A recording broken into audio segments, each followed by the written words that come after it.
So how long have you been into photography?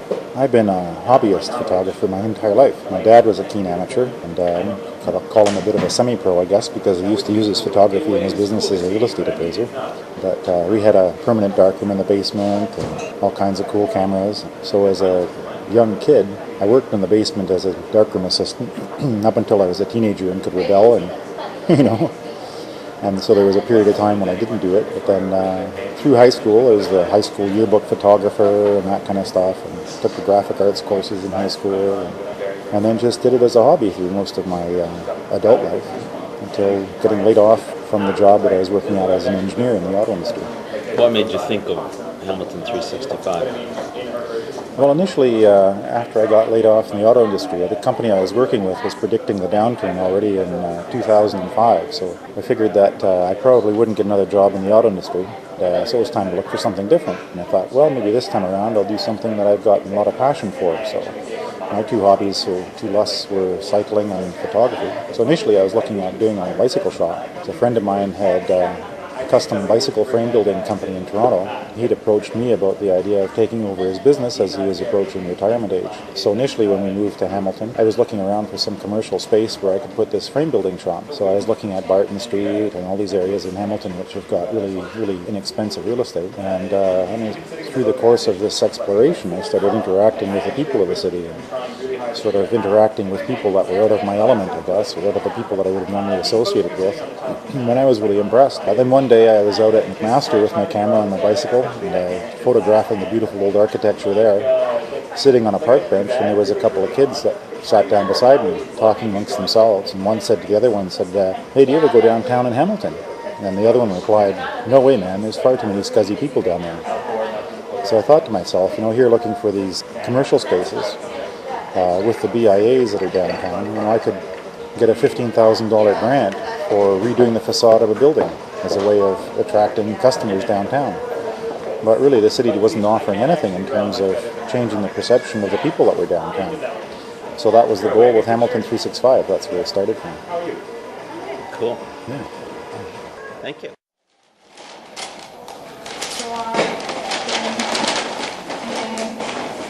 February, March, September. We should have done, it's got a whole bunch of ribbons and then clipped them all. I think we're supposed to start arriving. 7 o'clock. Here's half the table and we're at October. This isn't going to work. That's not half the table.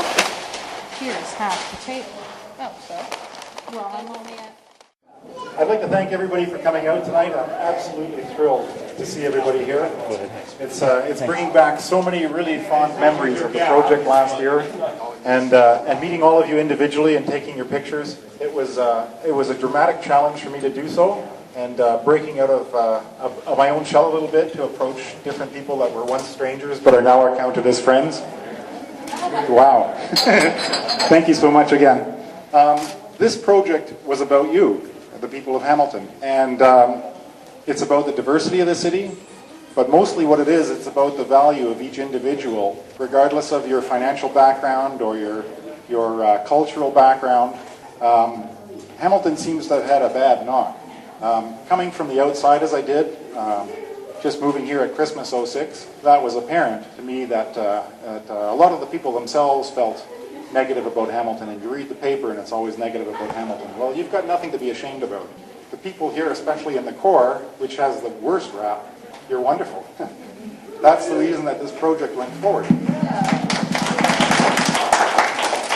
So I'm just the guy taking the pictures. This is all about you. So I hope you enjoy the show, and I hope you enjoy understanding that this is really about you and the value of you. So please do that. Please enjoy the show. There's a few other people I'd like to thank that have been involved with the project all the way along. For the most part, the project was self-funded. It was just done by me. But there's been a few key people that without them, I wouldn't have been able to pull this off. And Tyler and his crew at Factory Design. Tyler was in the project right from the outset. He was a big supporter of mine and telling me to go forward with the project. His company and himself were involved with designing the website. supporting that all the way through. And then when it came time to print all these pictures, his company again came through for me, and they designed a mat where I could digitally load all the images into, so we didn't have to hand cut all the mats and make little date icons. That all came directly off the website, and it was all courtesy of Tyler and his company Factor. Thank you so much to Another really key person that had been involved in the project all the way along was Bob Daniels. And Bob has Earl's Court Gallery. He's been a person in the arts world here for 25 years, I think. And he offered to frame all these pictures for just the cost of materials. So the labor for doing all 366 images was all gratis to the project as well. So Bob's been a super supporter as well, and again, a big supporter of this specific installation here. Now, I know a lot of you know that I didn't hold any cultural barriers when I was doing this project. I photographed the haves and the have-nots, and in a lot of cases there's people here that wouldn't be able to afford to purchase their own prints. How I funded this project, all the things that you see here, was basically through the sale of the prints to the models themselves. The show here is worth about $15,000 to put the show on, and selling the prints at $50 to all the models was a way to pay it off. A lot of the people couldn't afford to buy their own prints, and I was really hoping that I'd be able to distribute the prints to even those people that couldn't afford it. So some of the organizations like the Wesley Center, which I've been going to since March of 2008, I guess, since I first found out about them. They've agreed to purchase all the prints for anybody that's connected with the shelter, either employees or clients, which has been wonderful. Ron Foxcroft did the same thing. He came through with a very generous donation to enable the prints to be distributed to those who can't afford them themselves. So big thanks to them. Big thanks to a lot of the individuals, too. A lot of individuals have come through and bought not only their own prints, but they've also donated a print to somebody else, too. So thank you very much for that as well. If you're still interested in purchasing your prints, they will be available. Originally, the date would have been cut off at the start of the show, and that's because being in the community gallery, Arts Gallery of Hamilton doesn't allow people to sell artwork from this gallery, and it's because they donate the space to the artist. And normally, I guess, if it was in one of the other galleries, they'd be taking a commission from the sales. But they've approached me just this last week and said, if you want to go ahead and keep selling the prints off the internet, then please go ahead. So if anybody's still interested, the easiest way to get the prints is via the website, Hamilton 365 website. And one other significant thing about this show is actually this is going to be the only time that all these images are in one place.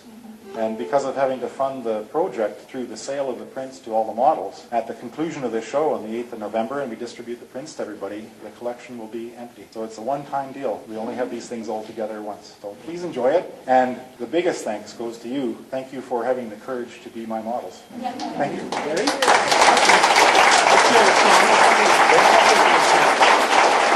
Now, Peter Tiglier here is one of my models. He's a wonderful musician, and he's got a song specifically about Hamilton for us. Thank you. Well, it's not really about Hamilton, but it's written by me, I'm a Hamiltonian, and it's written, and I'm going to play it on this little instrument, which is called a hammer tone, which is built down on McKinstry Street in the north end of Hamilton by George Furlanetto, who also makes basses, and this is one of George's babies. He's one of the models. And so I'd like to sing this song for you that I wrote that's called In the Momentum.